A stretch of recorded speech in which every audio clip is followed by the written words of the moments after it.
Hey guys, so I just wanted to start off by saying that yesterday was a lot better. I actually went down there while my stepdad was home. He wasn't in the room, but he was in the room next to us. And it took a while because I didn't know how to start a conversation. Yeah. But I did. I eventually got the conversation going. Let me back up a little bit. So when I first went down there, I was still upset from the day before. And so I just kind of like walked in past her, and she's like, "What?" She's like, "You're just gonna walk past me, not say anything, yada yada." And I'm just like, do you not remember what just happened like the day before? I'm still upset. And yes, I know. I broke a tooth on pistachio. Yeah, I broke a couple of teeth on pistachio. Oh, that one's a gap, but still.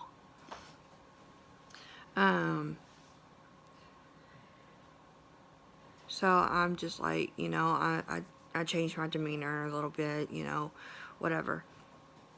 But so we were sitting down at the table, and I finally got the conversation started.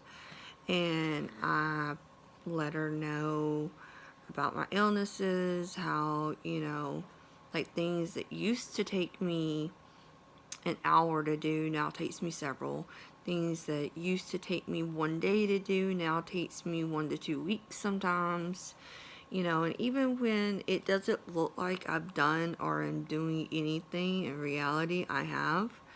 I have fibromyalgia, so I have to listen to my body. Because if I don't, then, and I overdo it, I am down. Anywhere from 1 to 2 days to 1 to 2 weeks. It all depends on how much I push myself and how much I overdo it.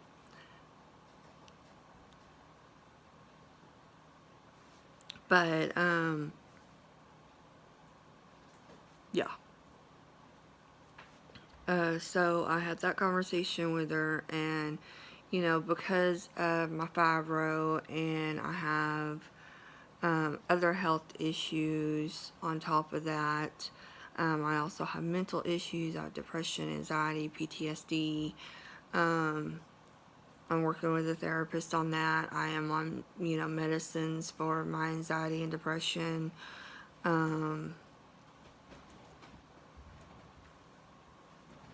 I take a lot of pain meds. Well,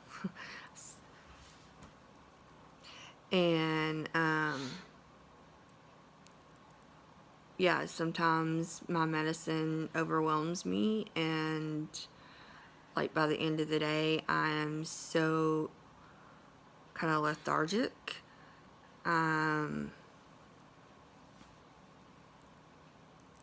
Like fatigued and dizzy and nauseous, which in itself is horrible, and then you add the side effects of the medicines, and it just amplifies those things.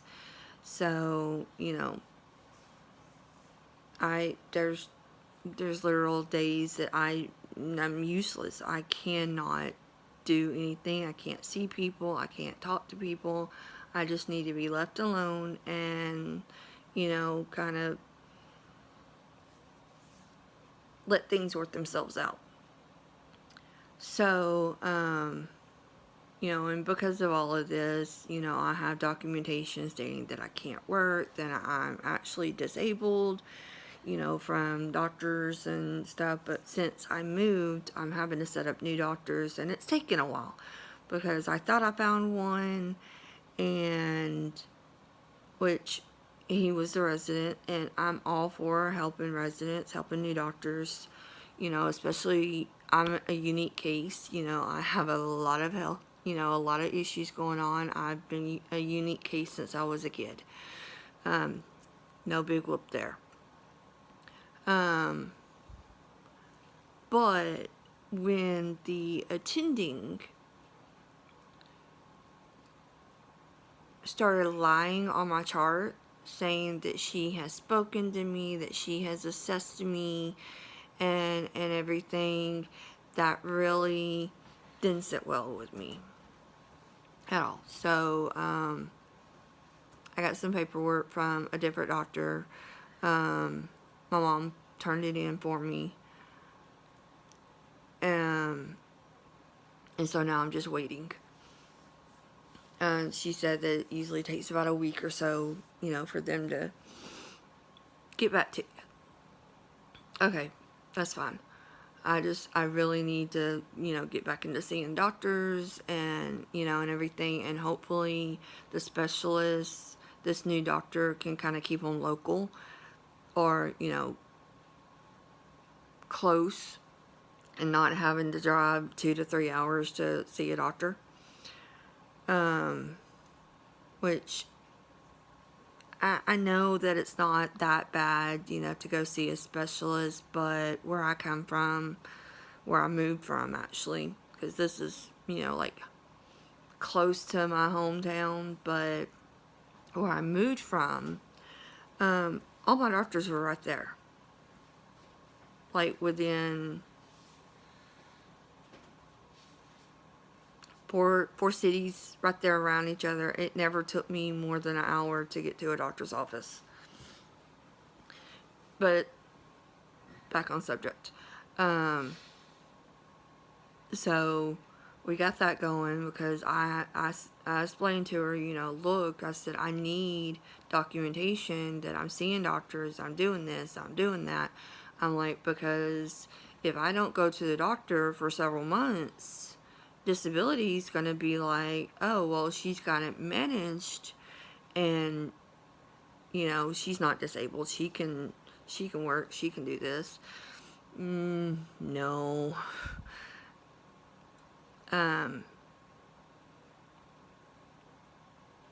Just, no.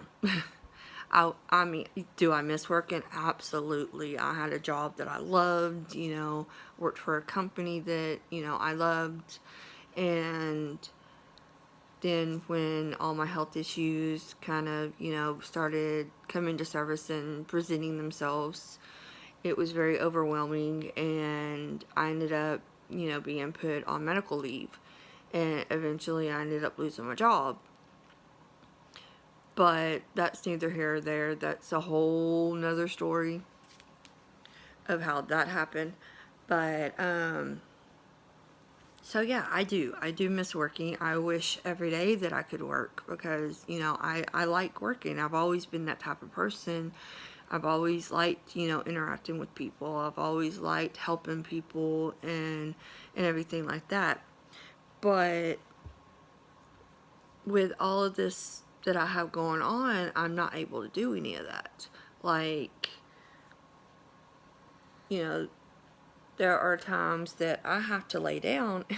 What job is going to let you lay down whenever you need to, or stand up, or sit down when you need to?